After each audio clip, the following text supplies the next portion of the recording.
안녕하십니까. 거꾸로 투자하는 쇼킹 부동산입니다. 3기 신도시 추가 공개 시작해보겠습니다. 자, 이사 공급 대책에서 수도권 신도시 18만호 공급 계획이 나왔습니다. 전체 26만 3천호 중에서 수도권, 인천, 경기 지역에 18만호를 지정한다는 거였거든요. 자, 물론 도시 공급 확대 방안에 묻혀서 별 이슈는 못 됐지만요. 저는 개인적으로 여기에 더 많은 기대를 했었습니다. 자, 그럼 28만 호를 언제 공급할 거냐? 그것도 많은 사람들이 궁금해 했었거든요. 일단 정부에서는 상반기 내에 두세 차례에 걸쳐서 공개한다고 밝힌 바 있습니다. 그런데 이 공개 일정이 생각보다 빨라졌어요. 자, 오늘 일부 물량이 발표가 되었습니다. 수도권에선 7만 호, 지방권에선 3만 1천 호 공급 계획이 나왔어요. 자, 수도권 지역에서 18만 호 공급 계획하기로 했었는데 7만 호가 나오니까 40% 물량이 오늘 공개됐다 이렇게 보시면 될 것 같습니다.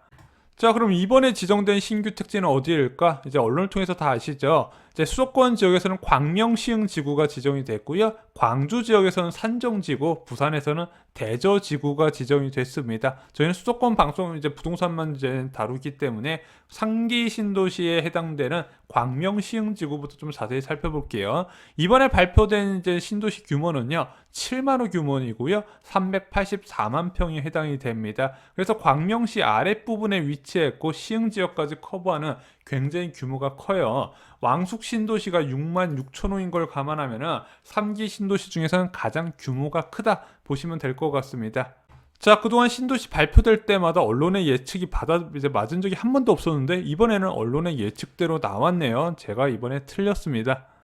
자, 광명시흥지구는요, 모두한테 익숙하실 겁니다. 과거 이명박 정부에서 보금자리 지구로 지정했던 지역이에요. 3차 보금자리 지구로 2010년 3월에 발표가 됐던 곳인데, 여기가 2014년 9월에 해제가 됐습니다. 개인적으로 박근혜 정부의 부동산 정책 중 가장 아쉬운 부분을 생각한다 말씀드렸죠. 자, 그런데 규모가 좀 달라졌습니다. 과거에는 173만 평 규모로 9만 5천 호의 공급 계획이었는데 26% 감소한 7만 호, 127만 평 규모로 바뀌게 되었습니다. 그래서 기자가 물어봤어요. 왜 줄어들었나 물어봤더니 기존 보금자리 주택을 추진할 때와 비교해서 줄어든 것은 이미 지구에 물류단지나 산업단지, 일부 공공주택지구가 개발됐기 때문이다. 보금자리 지구 내에 있는 군부대나 일부 도로로도 제외해서 면적이 많이 줄었다고 발표를 했습니다. 개발된 데 빼고 이제 지정을 하다 보니까 7만 호 규모로 줄긴 했는데 그것도 굉장히 큰 규모죠. 왕숙 신도시가 6만 6천 호니까.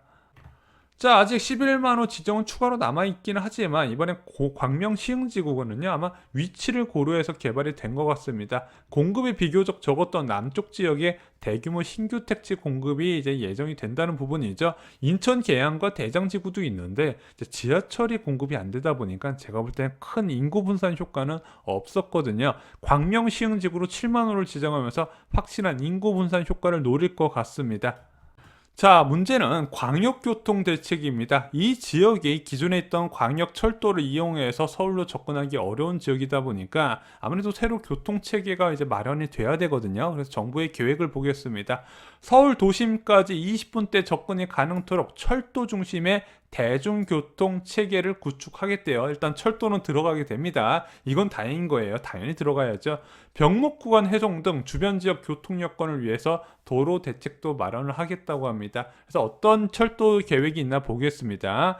1호선, 2호선, 7호선 현재 건설 계획 중인 신안산선과 GTX B노선 예타 중인 제2경인선 등을 연결하는 철도 교통망을 구축하겠대요. 한마디로 얘네들이 이 신도시 안으로 들어오는 게 아니라 여기서 어떤 철도 대책을 마련해서 그것이 여기랑 연결되도록 하겠다는 부분이죠. 그래서 신도시를 관통하는 남북 도시철도를 건설하여서 1호선, 2호선, 7호선, 신안산선, GTX B노선과 환승 연결하도록 하겠다 이런 부분입니다. 그렇게 되면은 여의도에 20분, 이제 서울역에 25분, 강남역에 45분이면 도착을 한다는 부분이에요. 그러면은 이 안에 남북 도시철도가 뭐가 들어올 거냐? 지금은 경전철이 유력한 것으로 되어 있습니다. 근데 이 경전철이 지금 말이 굉장히 많죠. 2량짜리 경전철한 거 지금 다 실패했다는 얘기가 나오고 있어요. 최소 3량 이상, 아무리 못해도 3량, 넉넉하게 중전철에 해당되는 4량 이상은 들어와야 된다 이렇게 생각을 하고 있습니다. 아마 과거의 실패를 삼아서 2량짜리로 이렇게 무책임하게 만들지는 않을 거라고 생각합니다.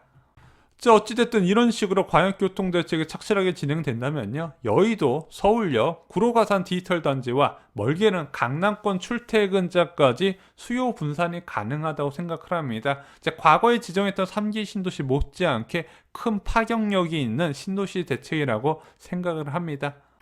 자, 그럼 일정은 어떻게 될까요? 이제 지정한 거 앞으로 10년 뒤에 입주하는 거 아닌가 이렇게 우려가 되는 부분인데, 일단 정부의 계획 발표는요, 1차 신규 공공택지 이번 1차고 4월에 2차를 발표한다는 얘기입니다. 2025년부터 순차적으로 입주자 모집 분양을 개시한대요. 그래서 4년 정도 안에 분양을 한다는 당찬 계획을 세웠습니다. 구체적으로 주민공람, 전략환경영향평가, 중앙도시계획위원회 심의 등을 거쳐 2020년 상반기에 지구 지정을 완료한다. 2년 안에 될까요? 일단은 2023년 지구 계획이 진행되면 2025년부터 입주자 모집 개시가 되고, 지구 계획되면은 사전 청약도 2023년에 받는다는 이야기가 있습니다. 그리고 나머지 15만 원은요, 구체적인 입지 및 물량, 지자체 협의를 거쳐서 2분기 내에 신속히 확정 발표하겠다. 그래서 4월에 발표되는 11만 원, 수도권 지역의 11만 원과 같이 진행이 될 건데, 2025년부터 공급, 실질적인 입주는 2028년부터 될 것 같습니다. 자, 이번 3기 신도시 추가 발표로 향후 공급이 크게 늘어날 확신이 생겼습니다. 그전에도 신도시 부지런히 지정했는데 솔직히 교산하고요, 이제 창릉지구 말고는 그렇게 많은 주목을 못 받았어요. 그나마 왕숙지구에 9호선 연결된다는 이야기가 나오니까 와, 뒤늦게 빛을 발하긴 했는데, 자, 여전히 좀 공급 부족의 신호가 많았단 말입니다. 대부분 경기도 지역의 자투리 토지를 이용한 중소규모 택지가 많았어요. 그래서 야, 이 18만 호 갖고 집값 잡힐까 이런 우려가 있었는데, 이번에 7만 호가 추가됐고 그 7만 호 추가된 지역도 괜찮은 지역이다 보니까 수요 분산에 어느 정도 효과가 있을 겁니다. 이 25만 호가 절대 적은 게 아닌 게 1기 신도시가 27만 호였거든요. 그래서 저는 괜찮은 선택이다 보여집니다. 그리고 중소규모 택지까지 포함하면요, 공급 물량은 더욱더 늘어나거든요. 기존에 45만 2천 호에 이번에 18만 호가 추가로 된다면 63만 호까지 증가하게 됩니다. 자, 이 63만 호에 거의 60만 호 넘는 아파트가 공급된다는 얘기잖아요. 자, 이 정도면은 수도권 전역에서 아파트 과공급 문제가 나올 정도로 향후 공급이 넉넉하게 진행이 될 겁니다. 지금은 몰라요. 얘네들이 입주를 진행해야 되는데, 그럼 얘네들이 입주가 언제 진행되냐? 2024년부터 본격적으로 입주를 하고요. 아마 2026년부터는 서울 지역에서 이주한다고 어느 정도 전세 가격이 크게 조정받는 상황이 펼쳐질 수도 있을 겁니다. 특히 이들 지정된 지역, 인근 지역에서는 역전세난이 심화될 가능성도 있어요. 그럼 2026년부터 제가 볼 때는 2030년대 초반까지는 이런 과공급 상황에 따른 전세 가격, 매매 가격 불안도 같이 염두를 하셔야 될 정도입니다. 그만큼 많이 지정을 한 거예요. 자, 아까 남은 11만 원은 4월에 발표할 예정이라고 말씀을 드렸습니다. 그래서 어느 정도 이제 위치상 배분은 끝난 것 같아요. 여기서 더 추가로 지역 배분을 할지 아니면은 기존 신도시를 확장할지는 아직까지 정해지지 않았습니다. 근데 전 지난 시간에도 말씀드렸지만 수도권 신도시 같은 경우는요, 아마 이제 짜투리 토지 아마 8,000호, 뭐 1만 호 이런 식으로 공급할 것 같지는 않고요. 신도시를 대규모로 지정하는 방향으로 가거나 아니면 기존 신도시를 확장하는 방향으로 갈 가능성이 크다고 보고 있습니다. 그래서 지난 시간에 저희가 언급드렸던 기업도시로 지정된 하남, 남양주 지역도 아직까지는 기대할 만하지 않나 생각이 들어요. 그래서 지금 하남과 남양주 지역에 이제 토지거래 허가로 묶인 지역이 4개, 3개 지역이 있거든요. 그 중에 2곳은 교산 신도시 확장 방안이고, 하남 왕숙, 이제 남양주 왕숙 신도시 확장 방안입니다. 순수하게 이제 별도의 신도시라고 할 만한 곳은 상산곡동 정도밖에 안 되거든요. 근데 이 왕숙 신도시 확장 방안에서 송능리 제원하고 이제 배양리만 포함시키면 이 세 가지만 합쳐도 한 11만 호 가까이 나오긴 하거든요. 이 셋 중 한 곳은 좀 포함이 되지 않을까? 전 개인적으로 이렇게 기대를 하고 있습니다. 자, 이런 대규모 신도시 계획 발표는요, 매매 수요를 줄인다 말씀드렸습니다. 안 그래도 서울 지역의 매매 수요가 눈에 띄게 감소한 모양새가 나타나요. 경기도 지역도 마찬가지입니다. 영끌 투자는 다소 주춤하게 될 것이다. 그러면은 이렇게 거래가 급감한 상태에서 6월 1일 세제 개편에 맞이하게 되면 아무래도 매도자 입장에서는 마음이 급해질 것이고 급매가 나올 가능성도 있다고 보여지고 있습니다. 자, 이제 중요한 것은 무엇일까요? 공급적인 부분은 뭐 도심권형 신도시 열심히 지정을 하면서 이제 진행을 하면 될 것 같기는 합니다. 그런데 그동안에 국토부에서 안 했던 것이 있죠. 바로 얼마나 저렴하게 공급할 것인가, 이 부분도 신호를 줄 때가 되지 않았나 생각을 하고 있습니다.